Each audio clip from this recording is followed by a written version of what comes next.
যখন আমি হাতটা দিয়ে দেখায় দেই দেখেন এটা কত ছোট, তখন ওই আমার ওয়াইফ বলতেছে যে আমার সাথে এই মজাটা করতে পারলা। আমি চাইলাম একটা সুন্দর ডাইনিং স্পেস, তুমি আমাকে খেলনা ডাইনিং স্পেস বানাই দিছো, এটার দাম 8,500 টাকা। তো যখন 8,500 টাকা দাম শুনে অনেকে তো স্টপ হয়ে যায়, কিছু বলে না, এত দাম, এই দাম দিয়ে তো আমি নিজে একটা চায়ের দোকান দিয়ে দিতে পারবো। আমাদের ছোট্টবেলার হারিয়ে যাওয়া গ্রামের বাড়ি, মাটির বাড়ি, নানির বাড়ি, যখন আমরা এই যে উঠানে বসে, যেমন এই জায়গাটাতে আমরা সব পেরে বা পাটি পেরে বসে নানির কাছ থেকে হারিকেনের আলোতে রাতে গল্প শুনতাম, ঠিক ব্যাপারটা এরকম। এইটা যখন আপনি একটু খেয়াল করে দেখবেন, সাইড থেকে দেখবেন দরজা জানালা সবকিছু কিন্তু আছে। যে আমি জমির উপর হাত বুলাইতেছি, এটা কিন্তু আসল ধানের মতো মনে হবে, বাট এটা আসল না। তারপর দেখেন একটু কাছ থেকে দেখলে, আপনার যদি উঠানে দাঁড়িয়ে থেকে আমার এই যে মাটির বাড়িগুলো দেখেন, তখন মনে হবে একদম আসল। এটা রান্নাঘর, এটা থাকার জায়গা, এটার একটা থাকার জায়গা, এরকম হয়। পাশাপাশি অনেক সময় জয়েন্ট ফ্যামিলি যখন থাকে, এটা কিন্তু অনেক সময় থাকে না, অনেকে বলে ভুতুরে পরিবেশ, এটা দেখলেও এরকম ভুতুরে পরিবেশের মতো মনে হবে, বাট এটা আসলে হাতে বানানো। এই যে দেখেন আমার ডাইনিং স্পেসটা আমরা কত সুন্দর করে সাজাইছি, বিশেষ করে আমি আর আমার ওয়াইফ। সে বলছিল আমাকে একটা ডাইনিং স্পেস খুব সুন্দর করে সাজায় দিতে, তো আমি সাজায় দিছি। ফার্স্টে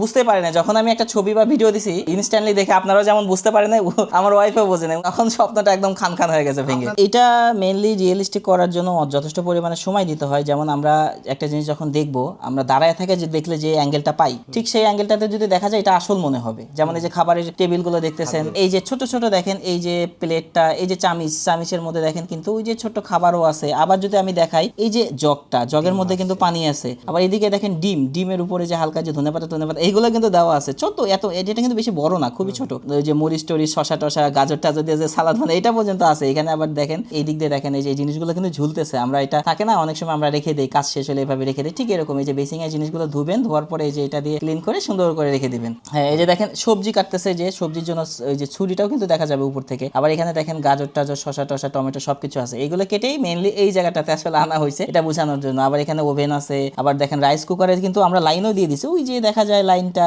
ওই যে দেখতে পাচ্ছেন ওইখানে লাইন দেওয়া আছে, ওই তার দিয়ে আসলে জিনিসটা আপনার কানেক্টেড করা হয়েছে। এখানে গ্যাসের চুলা আছে, এখানে কিছু সরিষার তেল এইসব আছে। ফ্রিজটা দেখেন খুব সুন্দর, ফ্রিজটা বাংলাদেশের যে ফ্রিজ যেরকম হয়ে থাকে রেগুলারলি, ওইটাই কিন্তু দেওয়া হয়েছে, ঠিক আছে। এখানে আবার দেখেন অনেক কিছু কিন্তু দেওয়া আছে ওয়ার্ড্রোবের উপরে। আমরা থাকে না যে জেলি থাকবে, আবার যে যারা চাল, আবার তার যে চা, তারপরে ফুলের বাস। এখন আমরা ডাইনিং স্পেস থেকে বের হয়ে যাই, চায়ের দোকানে আসি। দেখেন এই যে এখানে যে আপনার এই ছোট ছোট যে কাচের বয়ামগুলোর মধ্যে যে আমরা অনেক সময় দেখতাম ছোটবেলায় লজেন্স খাইতাম, তারপরে আরো অনেক কিছু কিন্তু থাকতো, তো সেই জিনিসগুলো কিন্তু এখানে দেওয়া হয়েছে। ওকে, একটা মজার বিষয় দেখায় আপনাদের, এদিকে আসেন, একটু কাছে আসেন। ওই যে দেখেন ওই যে টেলিভিশন কিন্তু আছে, এটা চলবে না, আমরা সেই সিস্টেম করে দিয়েছি, কারণ ছোটবেলায় আসলে এরকম বক্স টিভি কিন্তু দেখা যেত, ঠিক এটা হলো বক্স টিভি। কাস্টমাররা যখন নক দেয় যে ভাই আমার একটা টং দোকান লাগবে, চায়ের দোকান লাগবে, তখন আমি প্রাইস বলি। নিজে যদি চায়ের দোকান দিতে চান তাহলে এই জিনিসগুলো পাবেন না। যেমন এই কলাটা আমরা হাতে বানাইলে, এই জিনিসটা আমরা অনেকজনের কাছ থেকে নিজে বানাই, আবার কিনতেও কিন্তু পাওয়া যায়। মেয়েরা কিন্তু এরকম ক্লে দিয়ে কলা বানায়, এই জিনিসটা মানুষ বোঝে না। এটার একটা ক্রিয়েটিভিটি আছে, এটা অনেক কষ্ট করে বানানো হয়, পরিশ্রম আছে, এর জন্য